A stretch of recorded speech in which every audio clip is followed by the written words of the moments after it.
우린 계속해서 스가랴 말씀 가운데 6장 14절까지 나오는 8가지 환상에 대한 이야기를 계속 읽어가고 있습니다. 오늘은 특별히 6번째와 7번째 환상에 대한 이야기를 소개하고 있습니다. 6번째 환상은 오늘 본문 2절에 보니까 날아가는 두루마리에 대한 그런 환상의 내용입니다. 날아가는 두루마리, 이것이 얼마나 거대한지 길이가 20규빗이고 너비가 10규빗이다 라고 이야기를 합니다.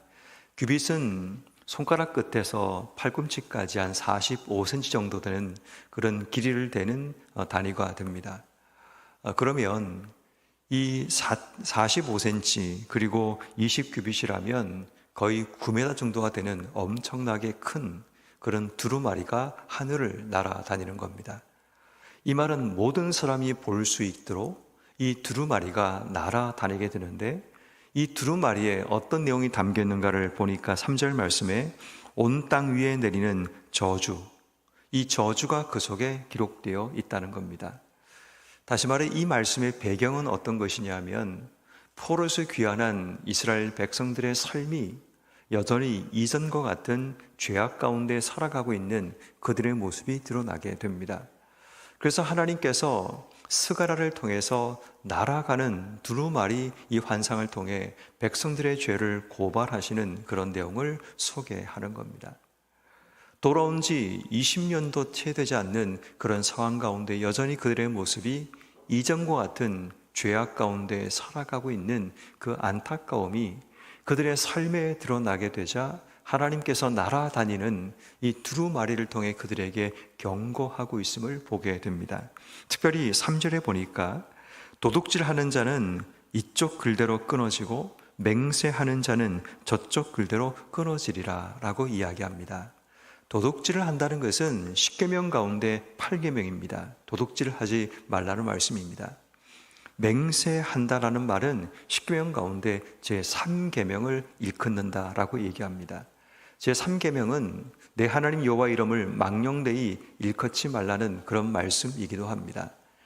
단지 하나님과 관련된 계명 가운데 3계명을 어겼다라는 것을 말하는 것이 아니고, 사람과의 관계 속에 지었던 범죄인 8계명, 도둑질하지 말라는 이 말씀을 어겼다는 말이 아니라 이들이 여호와의 율법을 어겼다, 하나님 말씀을 어겼다라는 것을 상징적으로 말하고 있다라고 학자들은 보게 됩니다.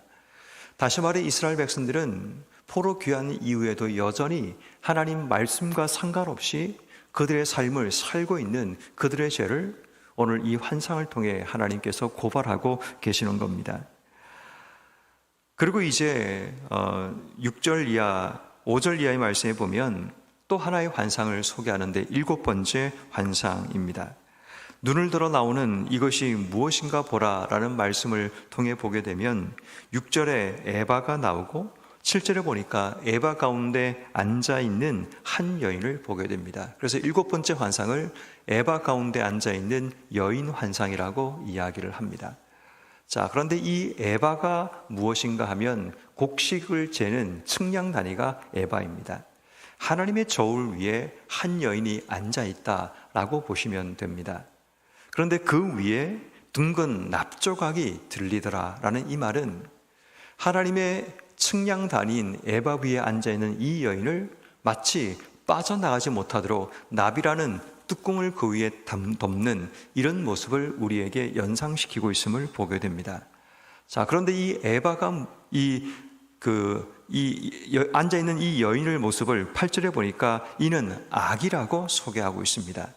에바에 앉아있는 이 여인의 모습을 악이라고 소개하고 있고, 그 악을 막기 위해 하나님이 둥근 납조각으로 그들을 막고 있다라고 보면 됩니다. 자, 그런데 9절에 보니까 두 여인이 등장합니다. 이 여인이 그 에바를 들고 어디론가 옮기기 시작하는데 10절 말씀에 에바를 어디로 옮깁니까? 라고 물었더니 11절에 말하기를 그들이 시날 땅으로 가서 그것을 위하여 집을 지으려 한다라고 얘기합니다. 시날 땅은 바벨론 땅을 의미하죠. 이 말 자체로만 이야기하면 이런 겁니다. 그들의 죄악을 죄악의 땅인 바벨론으로 옮기려고 한다. 왜냐하면 그 땅이 하나님 앞에 범죄한 땅이기 때문에 지금 너희가 짓고 있는 그 모든 죄를 옮긴다라는 의미도 있지만, 또 다른 의미는 너희가 계속적으로 이런 범죄를 계속 반복하게 되면 또다시 너희들에게 끌려가고 버려지는 그런 일들이 일어난다는 그런 경고의 메시지이기도 한 겁니다. 다시 말해 6번째, 7번째, 지금 이 에바의 여인과 날아다니는 두루마리 비유는 결국 무엇을 말하고 있는가 하면, 지금 백성들의 죄와 악, 이것을 향한 하나님의 심판의 메시지를 소개하고 있습니다. 하나님께서는 돌아온 이스라엘 백성들이 다시 하나님 말씀 위에 견고하게 서기를 원했지만 그들 삶 속에 드러나는 죄와 악의 모습이 여전히 그들 속에 나타나게 되어서 하나님께서 그들에게 말씀하시는 말씀은 너희들의 악을 내가 옮겨서 이 땅을 깨끗하게 하시겠다라는 그런 의미도 이 속에 포함되어 있습니다. 회복의 메시지는 그런 겁니다. 그들의 삶을 심판하겠다는 메시지도 그 속에 들어있지만, 반대로 얘기하면 너희들의 죄를 이제는 더 이상 이 땅 속에 남지 않도록 내가 들어서 신할 땅으로 옮겨서 다시 이 땅은 내가 회복한다, 깨끗하게 하겠다라는 그런 의미도 이 말씀 속에 포함되어 있습니다. 자, 그럼 오늘 우리는 이 6번째, 7번째 이 환상의 말씀을 통해 우리에게 주시는 하나님 말씀 앞에 귀를 기울여야 합니다. 첫 번째 우리가 먼저 기억해야 될 첫 번째는 뭐냐면, 오늘 성경 말씀에 반복되는 두 단어가 있습니다. 1절 말씀에 보니까 내가 다시 눈을 들어 본즉 이라는 말씀, 또 5절 말씀에 보니까 내게 말하는 천사가 나와 내게 이르되 너는 눈을 들어 나오는 이것이 무엇인가 보라 라고 말씀하십니다. 하나님께서 우리에게 눈을 들어 보기 원하시는 것이 있다는 것을 기억해야 됩니다. 우리의 삶은 침묵하고 모른 척하고 또 무시하고 인생의 삶을 살아가지만, 하나님께서 오늘 우리에게 주시는 말씀은 눈을 들어 보아야 될 부분이 있는데 그것이 바로 우리의 죄악의 모습입니다.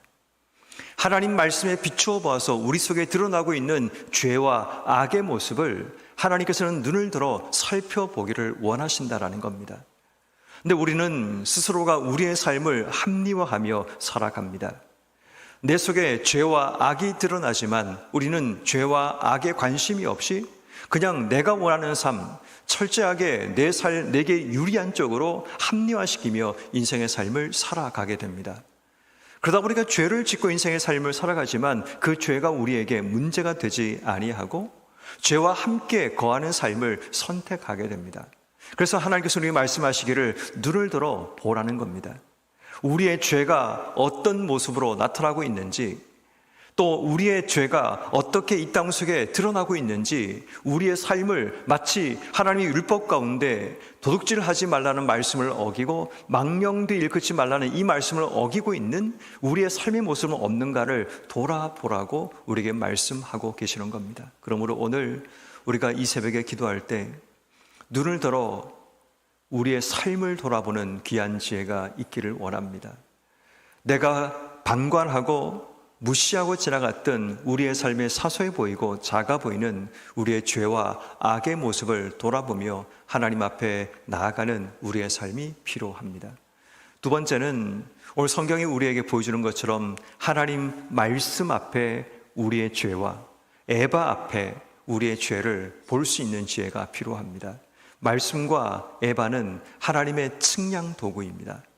하나님 말씀을 통해 우리의 삶을 빗대어 보고, 에바는 곡식을 측량하는 기구였다면 하나님의 측량 기구 앞에 우리의 삶이 서야 합니다. 눈을 들어 우리의 죄를 바라보는데 그 기준이 하나님 말씀과 하나님의 기준 앞에 우리의 삶이 서야 합니다. 근데 중요한 것은 많은 사람들이 세상의 기준이나 내가 만들어 놓은 기준 앞에 우리의 삶을 서려고 합니다. 내가 만든 기준에서는 이 정도는 괜찮아 라고 합리화시켰던 기준들이 있습니다. 내가 만든 기준 앞에서는 이 정도는 문제가 없어 라는 그런 일들이 일어나게 됩니다. 그래서 우리는 잘못된 줄 알면서도 내가 만든 기준에서는 문제가 없다고 생각하며 스스로 합리화하고, 또 그것을 문제화시키지 않고 인생의 삶을 살아갑니다. 그런데 우리가 기억해야 될 중요한 삶의 기준은 하나님의 기준입니다. 하나님 말씀에 빗대어서 내 삶이 어떻게 드러나고 있는지, 또 하나님께서 우리에게 측량도구로 말씀하신 에바 앞에서 우리의 삶이 어떤 모습으로 드러나고 있는지 우리의 삶을 돌아봐야 합니다. 그러므로 하나님께서 주셨던 말씀을 통해 내 삶을 돌아보고 하나님께서 정하신 성경 말씀의 기준에 따라 내 삶을 돌아보는 그런 지혜가 우리에게 필요합니다. 세상의 기준에 빗대어서 우리의 삶을 보지 않아야 됩니다. 내가 만든 기준에 빗대어서 우리의 삶을 돌아보는 삶을 멈추고 철저하게 하나님께서 우리에게 주시는 마음과 하나님 말씀이라는 기준을 가지고 우리의 삶을 돌아보는 우리의 삶이 되어야 합니다. 그리고 마지막 세 번째는 하나님 주신 기회를 놓치지 않는 삶을 위해 기도해야 됩니다. 이스라엘 백성들의 포로 귀환 이후의 삶은 덤으로 사는 인생입니다. 하나님이 그들에게 기회를 주셨고 덤으로 주신 인생의 삶을 지금 그들은 살아가고 있습니다. 그런데 문제는 덤으로 사는 인생인데 내가 사는 삶이 덤으로 산다는 사실을 늘 우리가 잊어버리곤 합니다. 다시 말해 기회가 또다시 우리에게 주어졌지만 그 기회를 놓치며 살아가는 우리의 삶이 반복되기도 합니다. 우리에게도 하나님께서 기회를 주셔서 지금 살아가고 있는지 모릅니다. 어쩌면 우리가 살고 있는 생명, 우리의 삶이라는 것은 하나님께서 주신 기회로 지금의 삶을 살아가고 있을지 모릅니다. 근데 많은 사람이 지금 내가 사는 이 삶이 당연하게 여기며 살아가곤 합니다.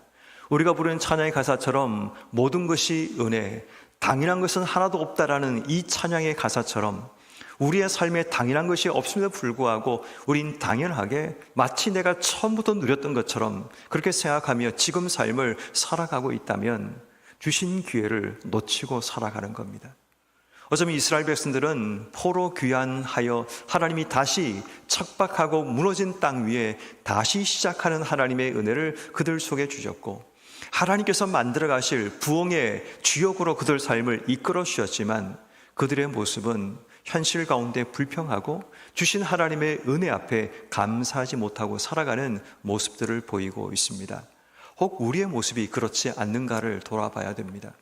지금 내게 주신 기회를 우리가 발로 걷어차고 있지 않는지, 이것을 기회라고 보지 않고 하나님의 저주라고 보고 살고 있지 않는지, 포로에서 귀환한 자들에게는 기회가 주어졌지만 그들 앞에 주어진 현실은 그들 앞에 기회라고 보이지 않고 저주처럼 보이기도 했습니다.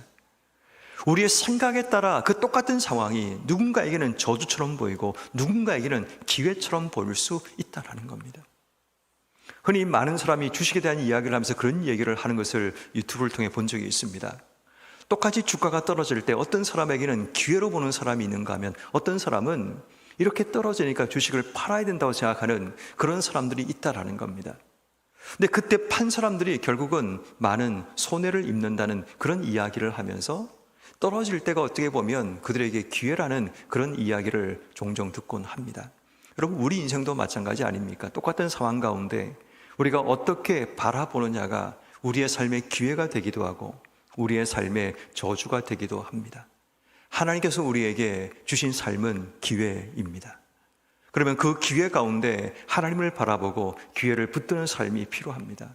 여전히 우리 앞에 척박하고 어렵고 힘든 삶이 펼쳐질지라도 하나님이 우리를 통해 이 땅에 부흥을 만들어내시고 하나님이 우리를 통해 이 땅에 만들어 가시는 새로운 창조의 역사에 우리를 사용하기 원하셔서 우리에게 기회를 주신다면 주어진 척박한 현실이 중요한 것이 아니라 하나님이 나를 어떻게 사용하기 원하시느냐가 기회의 기본적인 동력이 되는 겁니다.